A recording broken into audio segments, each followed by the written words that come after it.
Hi guys, welcome back to my channel. Today we're gonna say goodbye to Lavender because she's going away for 6 months to be broken in, and yeah, we're not gonna see her for 6 months. So we're also gonna get to know her better as well. So first of all, I'm just going to give her a little groom. I love grooming her. She's absolutely amazing. She's fine with the camera now, as you can see in this video. She's just trying to headbutt the camera, but it's just out of reach. I put leg wraps on her. They're not the same as travel boots, but if they are, leave that down in the comments so I know. I took her out, and hopefully there's not a tractor there, otherwise Lavender will refuse to go out. Of course, when I said that there's a tractor, I did have to cross her legs a few times to let her continue moving.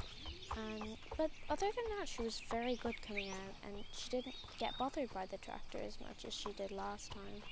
I tied her up and put some hay in the hay bag, and then I got Lavender and put her in the trailer. I then got in the car and drove to the place we are going, and I'm really messing because I don't have my driver's license. Also, this is sped up, so don't worry. My mother is the one driving, and she's driving slow. If you don't know where we're going, we are going to Moorland Stables, if you don't already know it. It is the place I boarded my horses last. So yeah, I'm going to meet up with some friends as well. I took Lavender out of the trailer and I put her in these open stables. They weren't enclosed because they're not the main stables in Moorland. These are just for the horses that get tied up here. I don't think Lavender would go anywhere, and it's less of a hassle if I put her in these stables, so that's where we're going. I then met up with Tan, that if you don't remember, she is the one that helped me ride Cherry and broke her leg. My photographer took a very weird photo. We were not prepared, and then we got this nice photo, which I'm definitely keeping. I'm not going to keep the other one. I then met up with my old trainer, and I talked to Stacy, who always helped me during my lessons and helped me become more confident in my jumping skills. We exchanged numbers so I can talk to her all the time.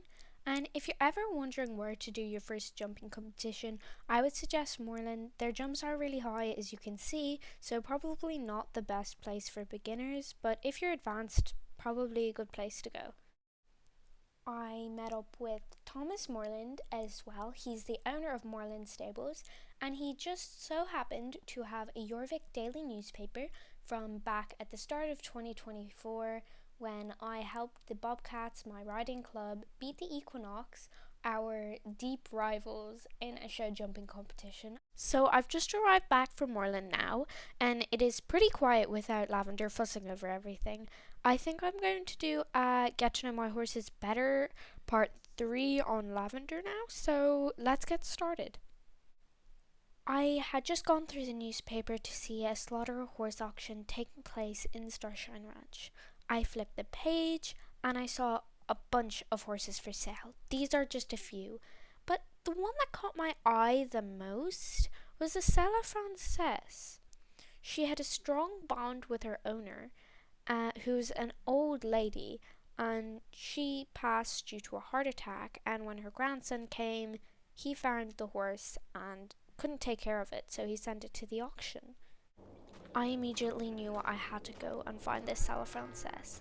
This really nice man showed me the way to where all the auction horses were being kept in this field, but the Sella Frances didn't want to be led or anything, so she was staying in the stable, and I could see she really needed some care.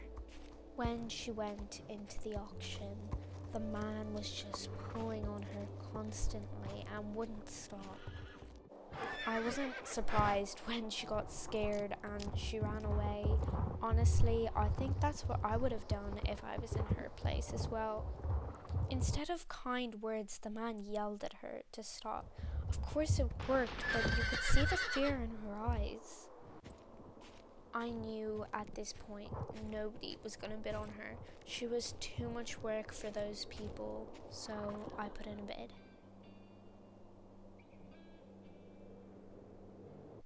Thankfully, he pointed to us. I have been thinking, if I hadn't put in a bid with Lavender, would she even be alive right now?